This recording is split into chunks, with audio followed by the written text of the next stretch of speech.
Hi everybody. I think this is live. It just told me that my wireless was having problems, which doesn't surprise me because we always have issues where I live. We actually couldn't get direct TV here anymore or satellite because of all of the trees that surround our house. So hopefully this is working. Hopefully you guys can hear me. I'm gonna wait a couple of minutes and see if anybody's going to check in here or if I'm going to be talking to myself, which is fine, I guess. I just put Henry down, so the monitor is sitting back there on the couch. It's possible that as soon as I really get going in this, he's probably going to wake up because that's what kids do. They sense when you need them to be asleep and then they wake up. So I see there's a couple people maybe here. Maybe say hi, let me know that you can hear me okay and see me okay. I turned on all of the lights in my living room so that hopefully it doesn't look like I'm living in a cave. I think I just said cave. I meant cave. Oh, I see Caitlin's here. Yay! Hi, Caitlin. Thank you for being here. I'm glad I'm not talking to myself. So maybe I'll just pretend I'm just talking to you from now on, and that's how we'll do this, because then I don't feel like I'm gonna throw up. So these things always kind of freak me out because I don't like being on camera, which is why I'm the editor of a magazine, so that I don't have to be on camera. But the tricky thing with social media is apparently you're supposed to be on camera these days. So anyway, so that's what I'm doing. I'm actually sitting facing my front window, which looks over our road. So I'm really hoping that none of my neighbors come driving by or that are looking at me from across the street, because then I'm afraid that they're just going to start staring at me and wondering what I'm doing and why I'm talking to the window. But that's fine. My brothers are apparently talking about some sort of documentary. I keep seeing my Facebook Messenger pop up that, they're talking about something to do with cars and whatever. I don't know. So Jeff and RJ, if you can hear me, I'm not paying attention to your message. So anyway, I guess I'll get started. There's a few people here, so I kind of just wanted to pop on and introduce myself, and if you don't know the story behind Holl Lane or why I started it or any of those things, I thought I'd kind of address that tonight. So if you have any specific questions, ask me in the comments and I'll try to get to those. This kind of all came about because you might have seen on Instagram stories today, if you follow us on there, that I was talking about this issue, which is our very first issue that I launched in June 2015. I actually started working on Holl Lane in April of 2015. I have always had these, I just saw one of my neighbors coming home, but luckily it was the neighbor on the other side, so they can't see me talking to myself or to the window. I've had 3 goals for myself that I've wanted to kind of work on throughout my life. One of them is to write a novel. One of them is to own my own clothing boutique, and another one is to run a magazine. So I started working as a clothing buyer once I got out of college. I worked for Deb Shops. I don't know if any of you guys remember that. If you do, let me know. I think they may have gone bankrupt at this point, but I worked at Deb Shops from the time I was 16, and then I got promoted to assistant manager, and then I went to college and became an assistant buyer. And once I graduated from college, they promoted me to the corporate office in Philadelphia. So I started there, and it was a really awful experience. I worked, hi everybody that's saying hi to me. It was a really horrible experience. It was essentially like I was living The Devil Wears Prada. I don't want to get into that too much, but let's just say it was a really bad experience. I left there, I think I was only living in Philadelphia for about 6 months because it was just not what I had planned. So I moved home after that to Toledo, Ohio, for those of you who have never heard of Toledo before. But I moved home to Toledo, Ohio, not kind of having an idea of what I was going to do, and started working in insurance, which pretty far from a fashion degree. So I started working there and worked, I think it was close to 5 years. And during that time, I met my now husband, and we ended up moving out to near Pittsburgh. And once I moved out here, I needed something to do that wasn't insurance. So I started my own blog, which at the time was called Coming Unstitched. Some of you might know of it. And through that, I started getting some really wonderful opportunities. I worked for our local newspaper. I traveled to Chicago with Verizon. Just some really cool things that I got to do, and it reopened my love for writing. I've always loved writing, so that was something big that I really enjoyed doing. So then from there, I am kind of close to Maryland.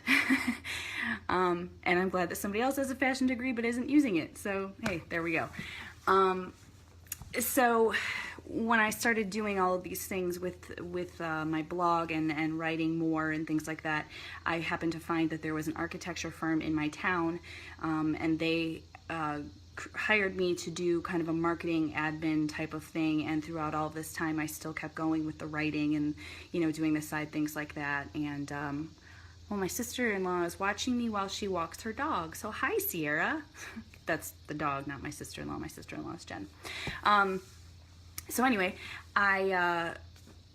once I started working there, I wanted to keep going with my writing, and shortly after I got back to work, once Henry was born and kind of was getting back into the swing of things, I decided that those 3 goals that I've had in mind forever, like I mentioned, the book, the boutique, and the magazine, I thought that, okay, one of those I need to just go for. I need to stop talking about it, because one of the things that has always been a huge pet peeve of mine is when people just talk and talk and talk and talk and talk and never do anything to change the situation. So I didn't want to be one of the people that I always got annoyed with.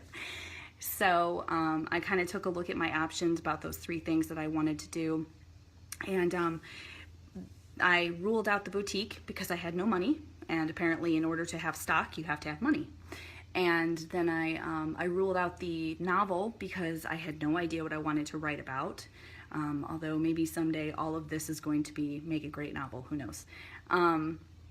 So then I settled on the magazine, and I thought, okay, well, I mean, how hard can that really be? Turns out it can be pretty hard, because I had no idea what I was doing and still really don't. But I decided in April 2015 that I was going to launch this magazine. So I went back and forth on a name for a really long time, and I think probably annoyed the crap out of my sister-in-law, who I mentioned before, and my friend Amy and my mom. They were the 3 people that I was bouncing names off of for probably a month or 2.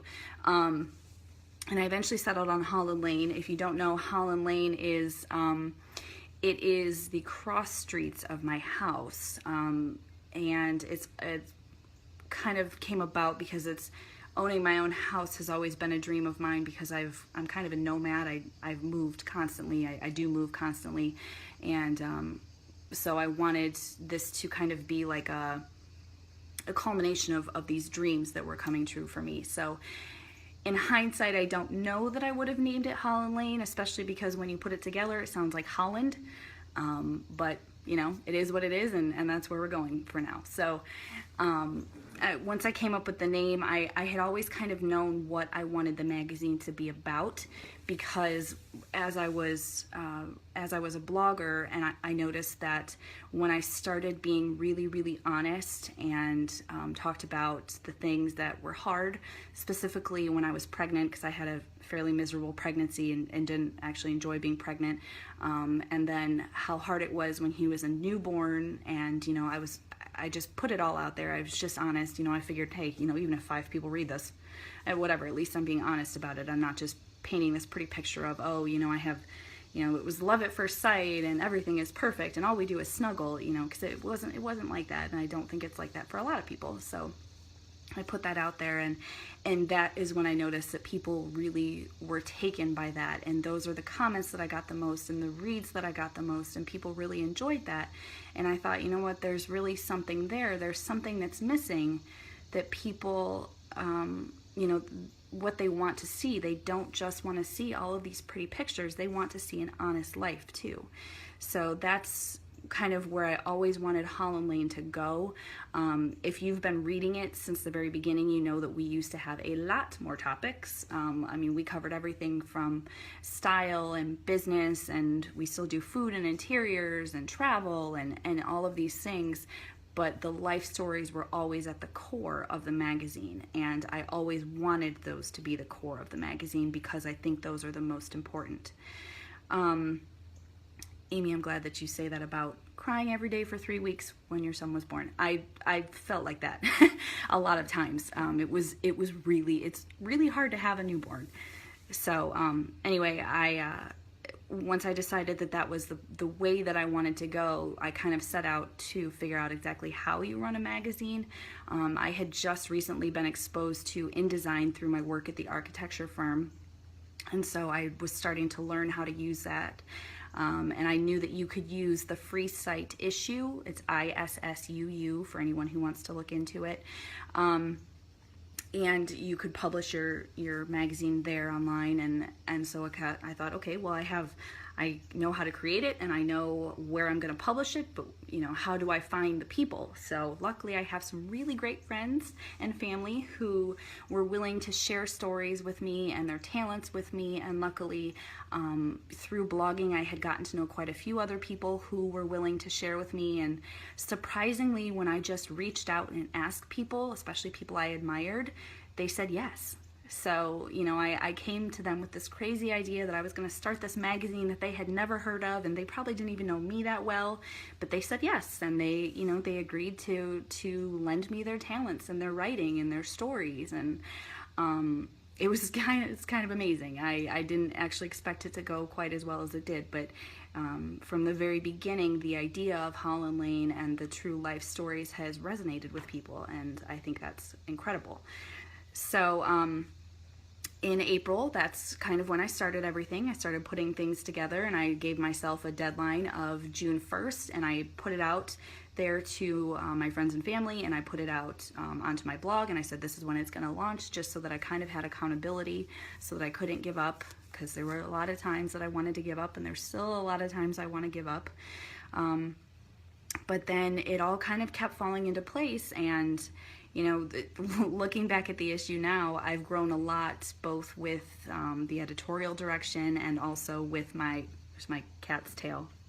So just, real life over here. That's real life. We have cats who decide to get into your Facebook Live video. So this is Carlton. Hi, Carlton. Anyway, so I put that out there that it was going to be June 1st, made myself accountable for it, and then when June 1st came, I put it out for the world to see on Issuu, and luckily, it keeps getting in my frame, luckily people were, they seemed to really take to it. I didn't tell a lot of people about it at first, and it's the same way I was when I first started my blog, just because I was afraid to fail, and I'm still afraid to fail, but at this point people know about it anyway, so if I'm gonna fail, people are gonna know that I'm gonna fail, so that's fine. But I was afraid to fail, but then once people started to actually read it and comment and tell me that it was great, that's when I started to talk about it a little bit more. So I guess the point is, don't be afraid to fail, because sometimes you might not fail and sometimes it might be really great. And so now we are just about to launch our 9th issue on September 1st. And we've done bi-monthly ever since then, ever since the first issue, with the exception of we did a holiday issue last year. And I have to say, I think each one, I think that everything gets a little better. It gets a little easier. It gets a little smoother. And the team that I've built up around me is incredible. I mean, I couldn't do it without them, honestly. I did the first issue completely on my own, and then once it was, I had put it out there, I asked around to see if anybody was willing to just work on this team with me. There's no pay involved. There's still no pay involved. I don't get paid. None of my team gets paid. None of the contributors get paid. None of the photographers get paid. Which, if you think about that, we are on our 9th issue. Nobody is getting paid, and people are still, we have so many emails from people who want to write for us and want to work with us. And that is incredible to me.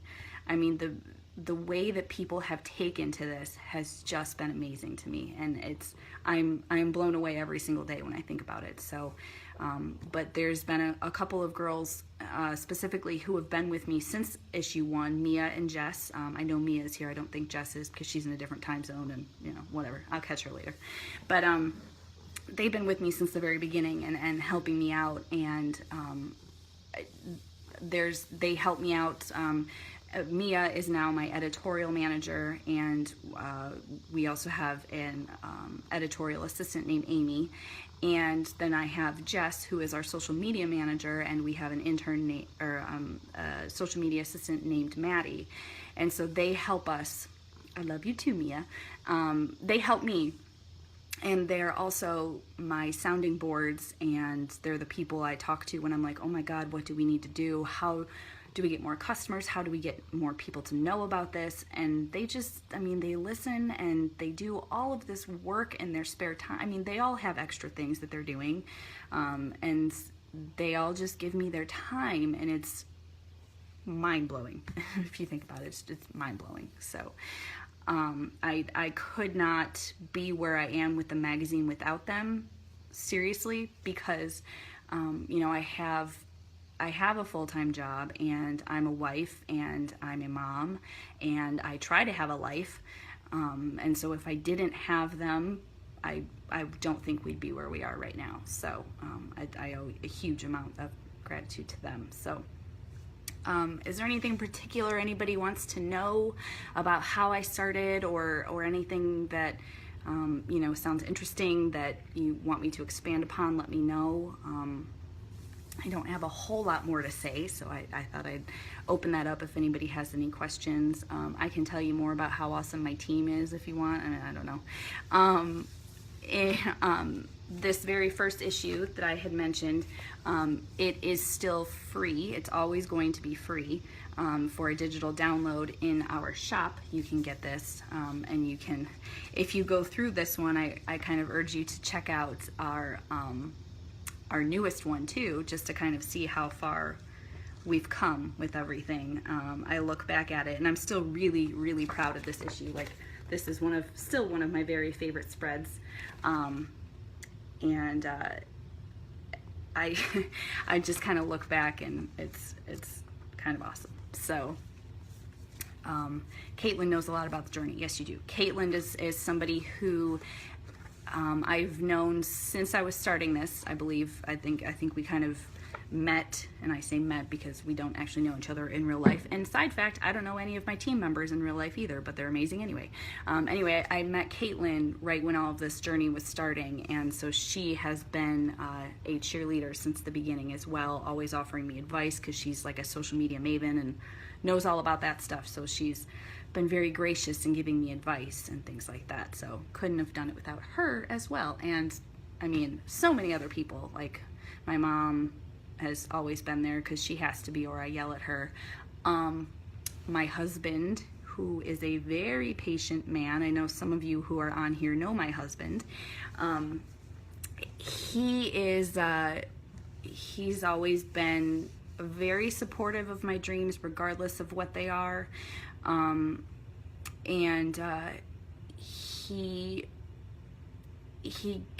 gives me grace when I need it. When I'm exhausted from working full time and also doing this, and I just need a break, he gives me a break.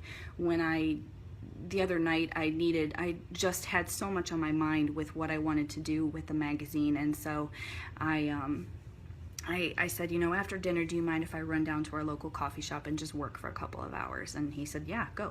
I'll clean up dinner, I'll take care of Henry, just go. So I definitely could not do it without him either. There's a question about how are we planning to monetize.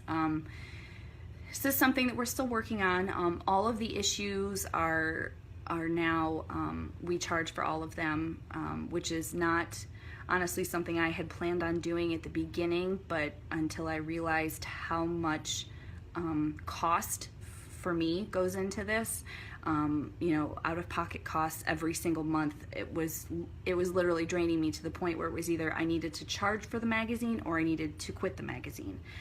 And at that point, it still doesn't feel like something I could quit. I felt like this was something that was needed and I needed to keep going with it. So we made the decision that in January of this year we were going to start charging for the magazine.